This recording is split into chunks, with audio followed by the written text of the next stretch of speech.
সবাই শোনো, যে যে আমাকে আল্লাহর মোবাইল নাম্বার দিতে পারবে তাকেই 50,000 টাকা পুরস্কার দেওয়া হবে। কি?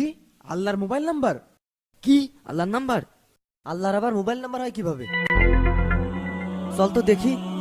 পাগল হয়ে গেল না কি কয়? চলো তো নিচে গিয়ে দেখি। কি রে, আল্লাহর মোবাইল নাম্বার বলতে পারলি 50,000 টাকা? এসব পাগল ছাগল কইতে আসে। চল দিন একটু গাড়ি আসি। আরে ভাই আপনি পাগল নাকি? আল্লাহর আবার মোবাইল নাম্বার হয় নাকি? আমি পাগল না, তোমাদের মধ্য থেকে যে আল্লাহর নাম্বারের ব্যবস্থা করে দিতে পারবে তাকে 50,000 টাকা পুরস্কার দেওয়া হবে। আমি আল্লাহর নাম্বার দিতে পারবো, কিন্তু একটা শর্ত আছে। কি শর্ত? শর্ত হলো আপনাদের আল্লাহর সাথে ফোনে কথা বলতে হবে। ঠিক আছে, কিন্তু আল্লাহর নাম্বারটা কি? ভাই তাহলে নাম্বারটা শুনেন: 4 12 8 7 17। নাম্বারে তো কল যাচ্ছে না। দাঁড়াও দাঁড়াও দাঁড়াও, তোমরা কি এখনো বুঝতে পারোনি? ফজরের নামাজ 4 রাকাত, জোহরের নামাজ 12 রাকাত,